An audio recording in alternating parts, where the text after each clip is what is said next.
Bonsoir, bonsoir, je ne sais pas si je suis en train déjà.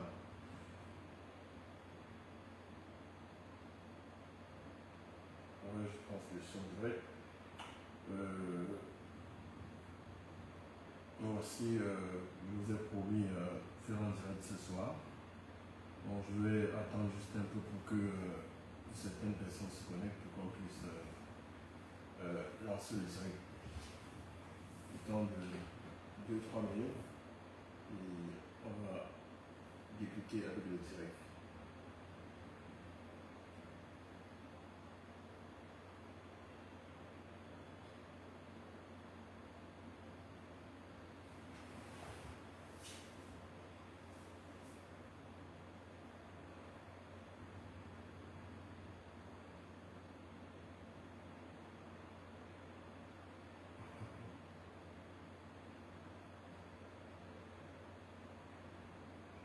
Ah ouais, maintenant que 2 secondes, le temps que j'apporte rapidement. Non, c'est pas important. Bon, de toute façon, je vais aller chercher mon passeport, mes documents pour vous les montrer. Je ne sais pas si je suis. Si on entend vraiment. Si le son est bon. Parce que je pense que la dernière fois, on avait des petits soucis de son.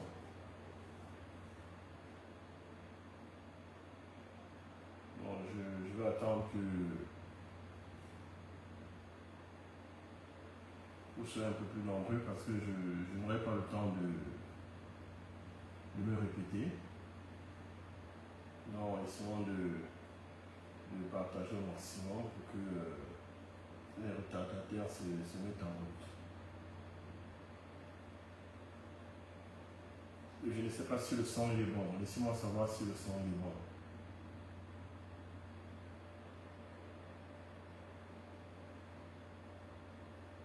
Le volume il est bon, oui ou non?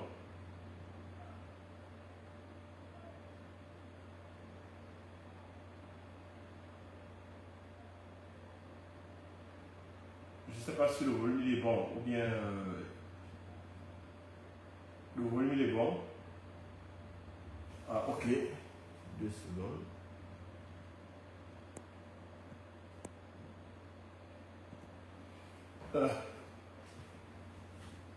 Le son il est meilleur.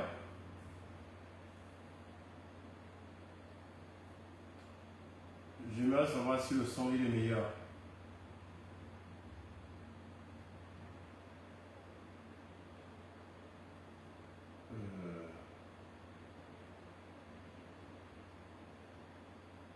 Le volume est très bas.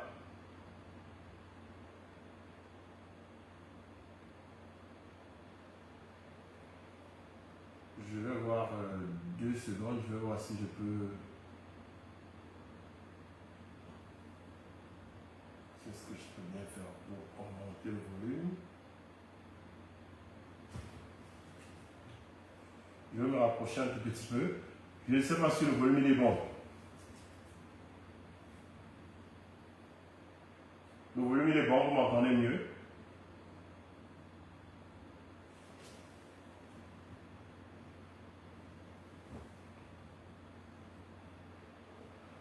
Ah, le son il est meilleur.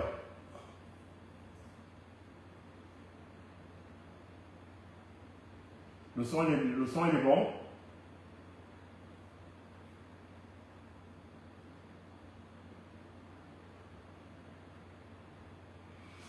Ok, on va attendre 2 petites minutes et on va devoir lancer le direct. Essayer de partager au maxi, comme on le dit souvent, pour que les personnes qui sont en retard ne nous posent pas trop de questions.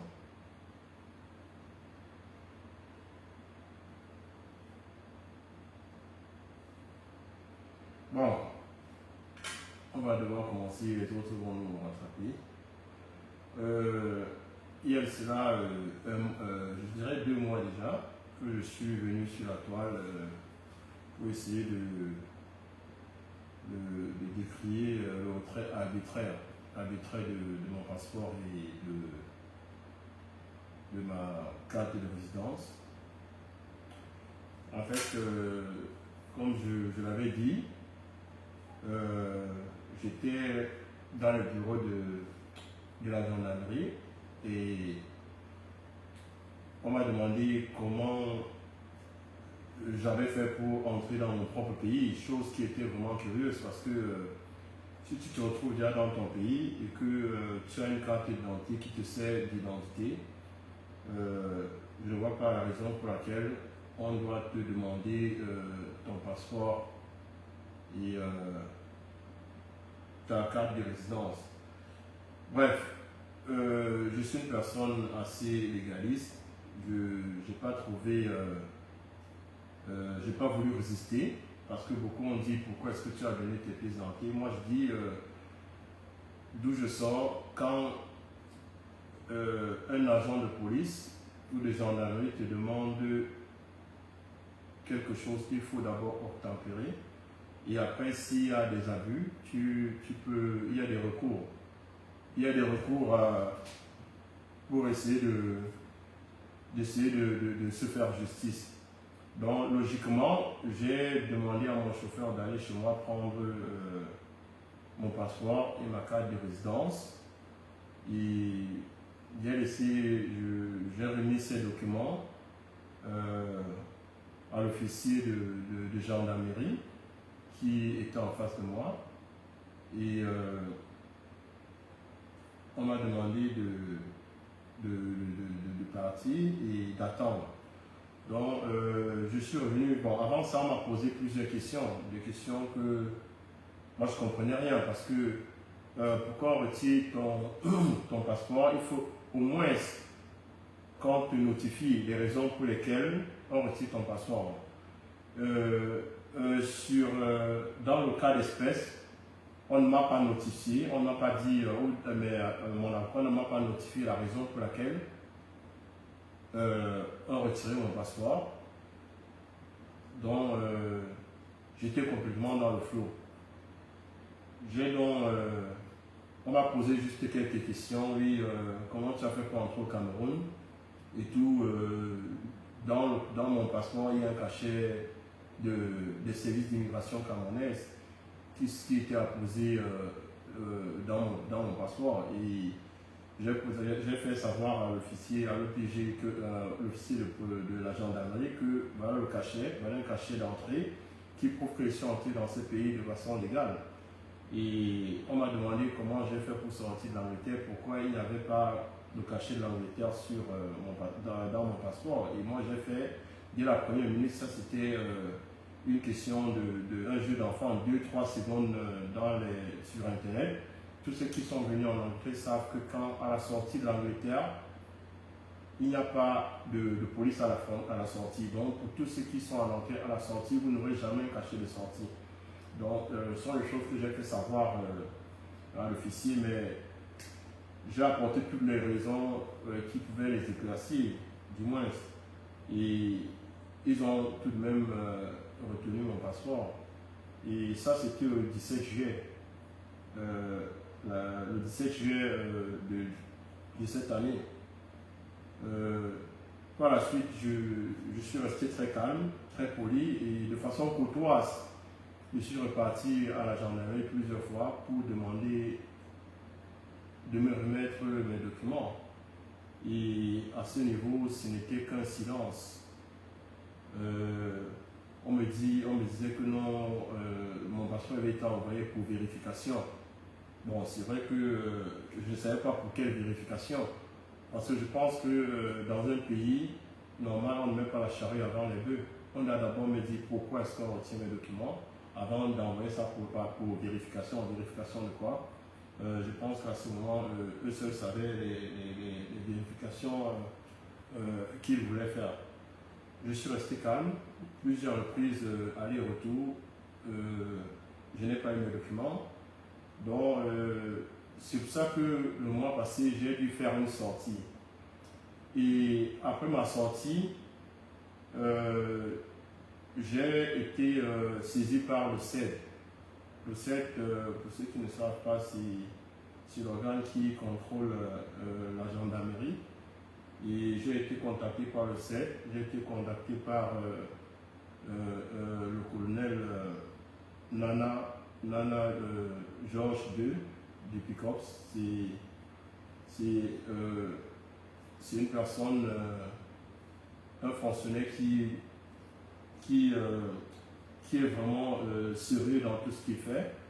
Le colonel Nana m'a donc appelé et il m'a demandé ce qui se passait. Et j'ai laissé savoir tout ce qui se passait. Et tout de suite, il a saisi la plus haute hiérarchie. Donc, il a contacté le ministre secrétaire à la Défense, dans le CED, donc ça a eu le ministre Etoga Galax, et qui tout de suite a interpellé le général de région au niveau du littoral. Et le général a demandé à son service de m'appeler. Donc je suis arrivé dans le bureau du général, le général Ekon Wessé Divine.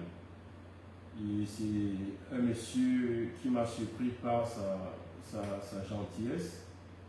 Et ça m'a vraiment fait chaud au cœur. Pourquoi? Parce que dans ce pays, il y a des papas qui sont prêts à vous aider quand vous êtes dans une situation de détresse.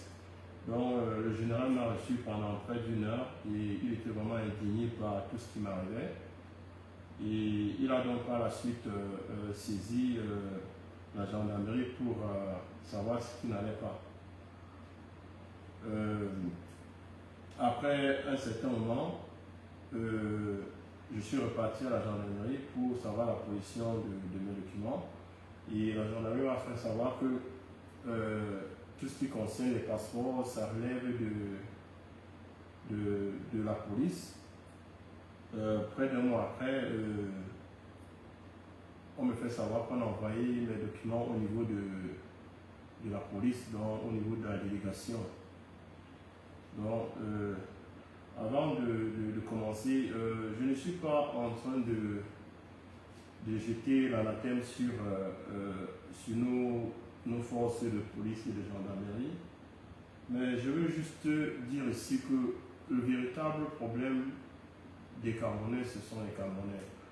Pourquoi? Parce que les services dans tous les pays au monde fonctionnent à partir des informations. Donc, je suis victime de la délation de la part de certains de mes compatriotes. Pourquoi? Parce qu'ils sont allés à la gendarmerie raconter tout un tas de conneries à mon égard. C'est vrai qu'à ma première sortie, j'ai été un peu dur, mais je ne savais pas ce qui se cachait derrière. Donc, je ne vais pas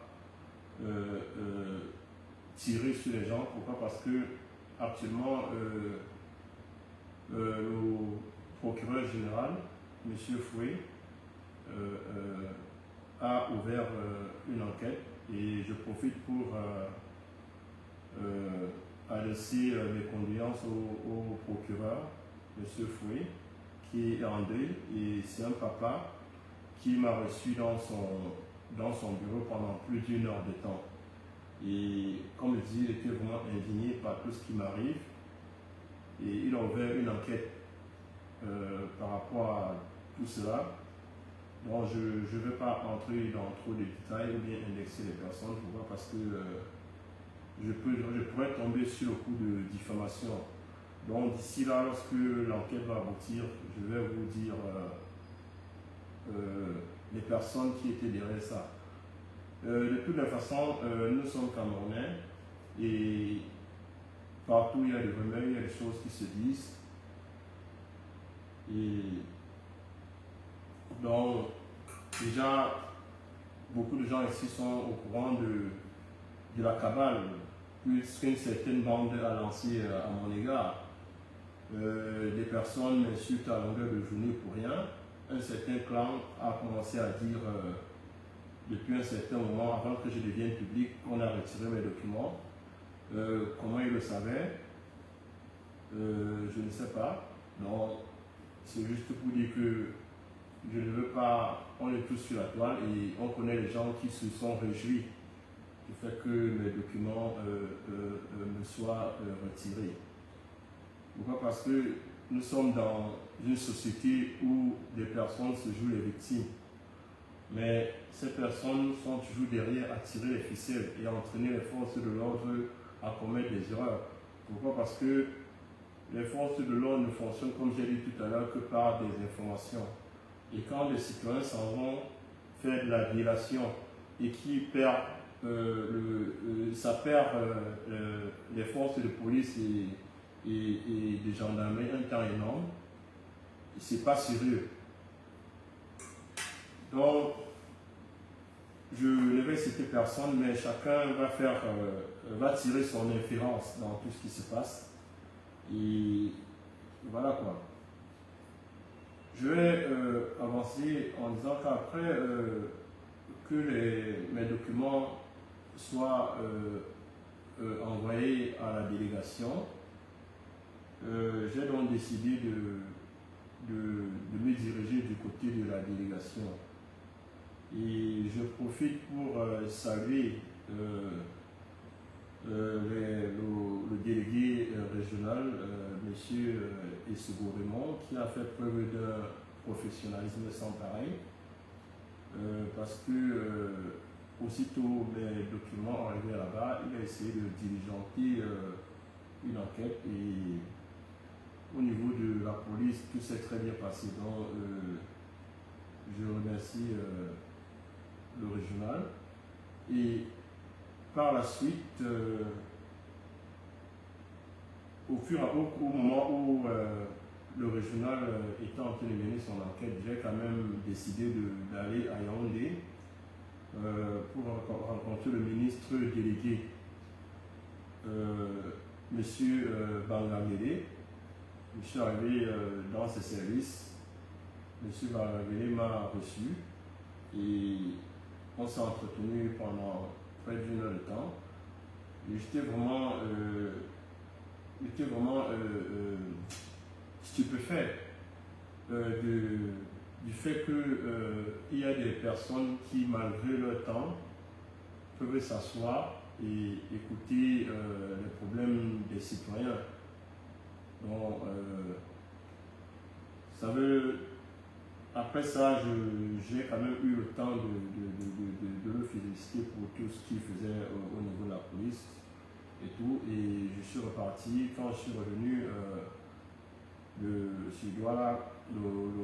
commissaire régional m'a fait venir et il m'a remis mes documents. Et il m'a laissé savoir que, au fond, il n'y avait vraiment rien après vérification. Donc, je veux revenir à dire que il y a beaucoup de gens, beaucoup de nos compatriotes qui se plairent à nuire les autres. Je ne sais pas pour quelle raison, pour satisfaire leur propre ego. Et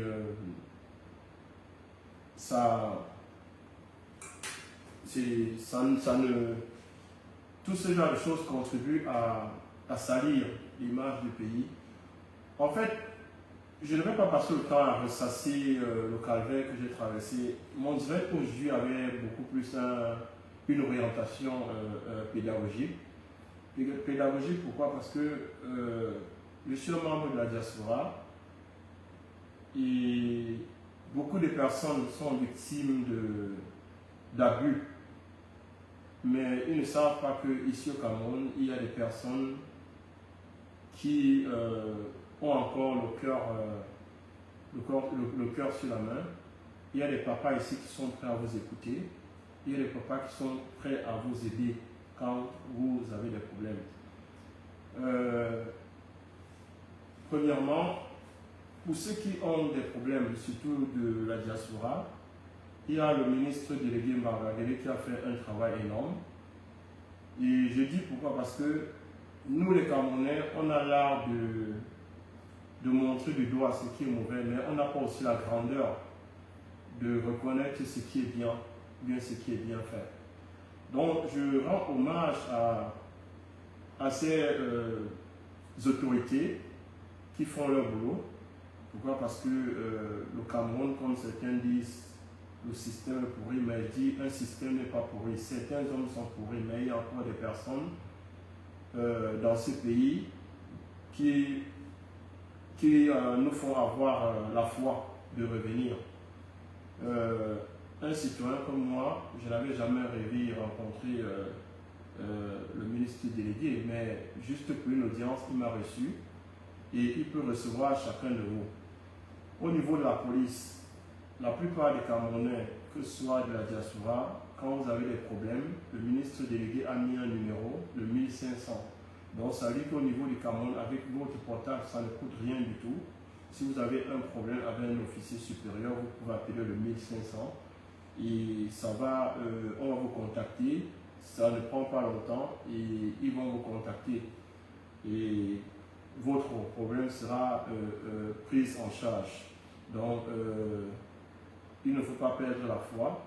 J'ai traversé des périodes difficiles et par la grâce de Dieu, j'ai compris que dans ce pays, il y a des portes qui peuvent s'ouvrir à vous quand vous êtes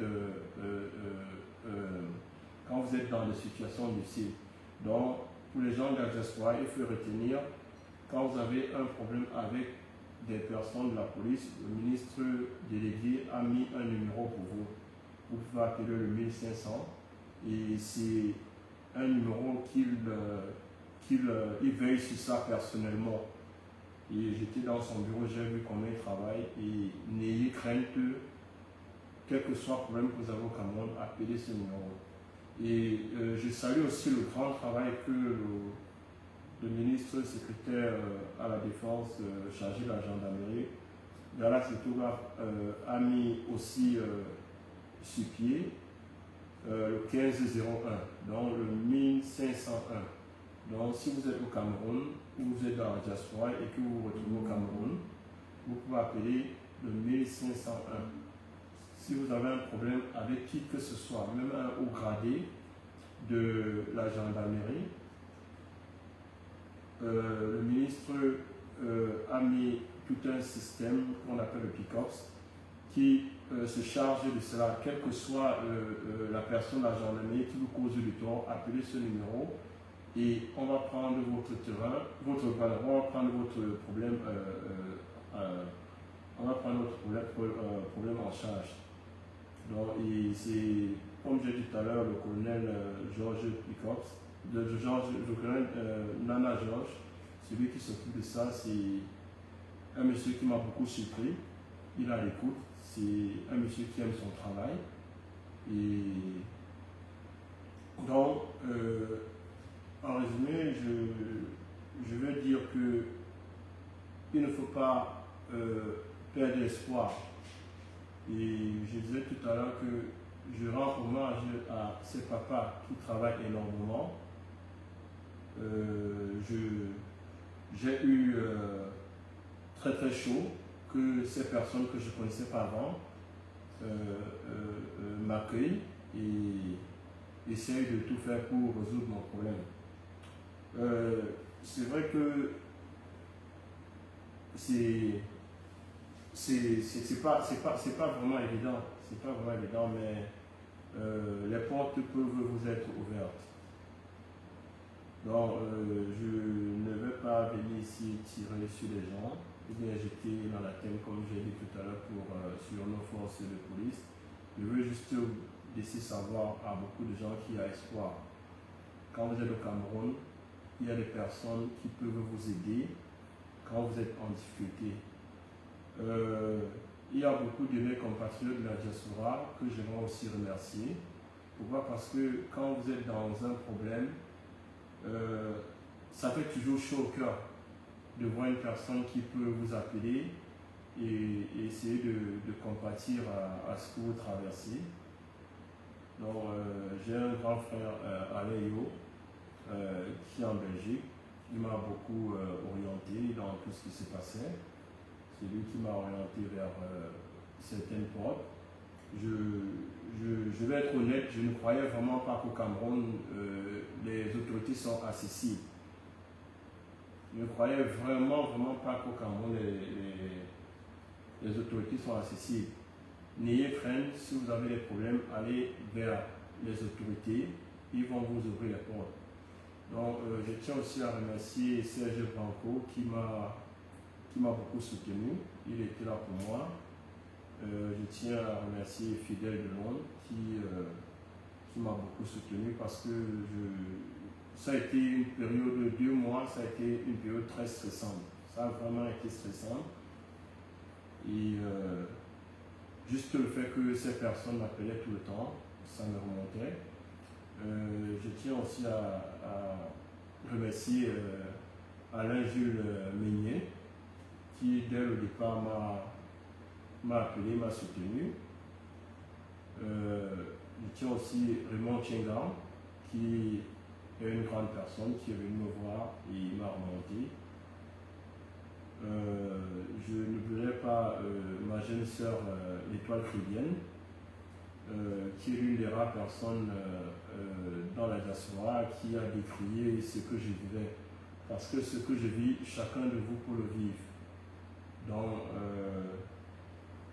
il y a des situations qu'il faut essayer d'apporter un peu de compassion.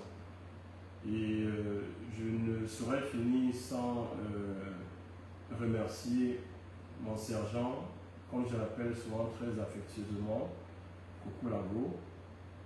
Et comme tu le sais, Coco, la dernière fois je t'ai dit, nous sommes 25 millions de Camerounais, mais il y a 24 millions de sorciers. Nous sommes dans un pays où les bourreaux deviennent victimes et les victimes deviennent bourreaux. Donc, je vais juste te dire ce que tu fais, il faut juste prendre un peu de recul. Pourquoi? Parce que j'ai été diabolisé par des personnes que j'ai aidées. Et souvent, le fait de combattre, ça te prend beaucoup plus d'énergie et ça te détruit. Donc, tout ce que je vais te dire, c'est que la plus grande justice, c'est la justice divine. Donc, il faut remettre ton problème à Dieu. Beaucoup de gens ont compris ton combat.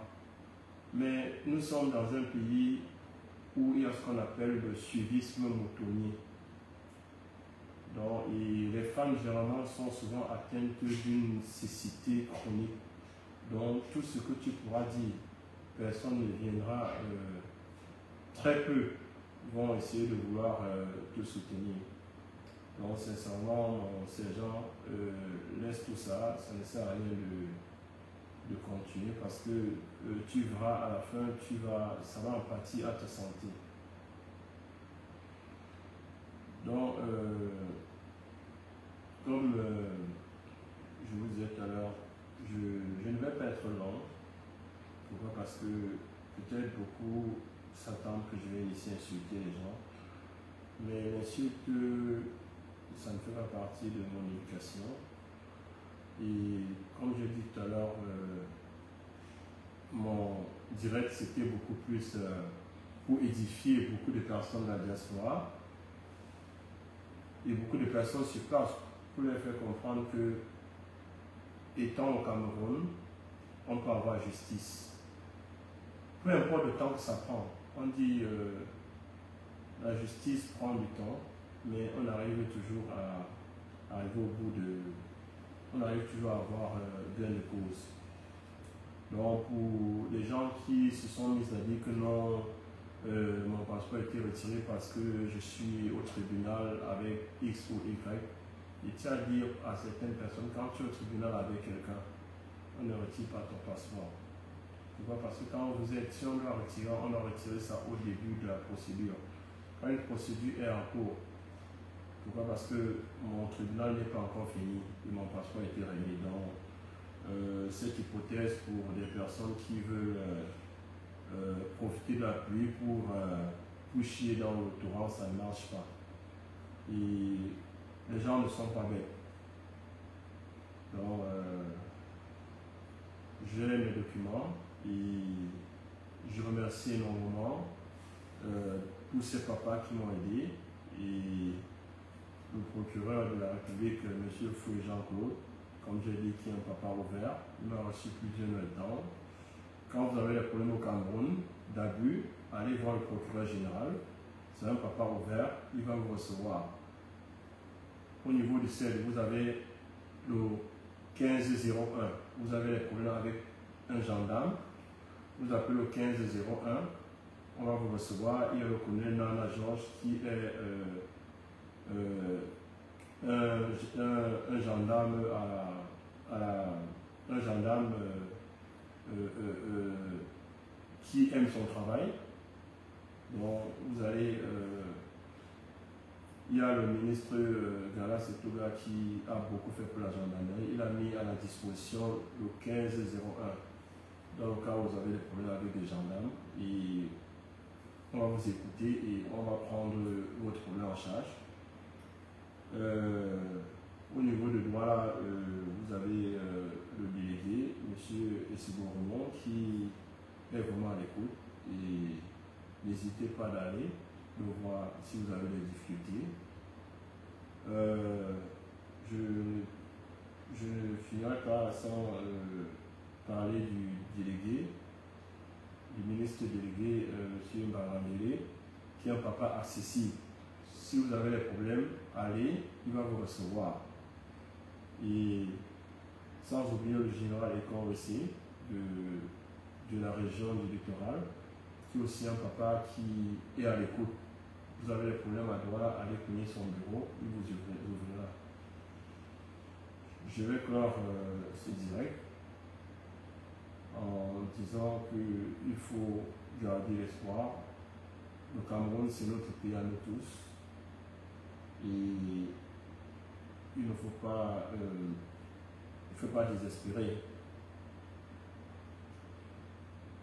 Bonsoir et restez bénis.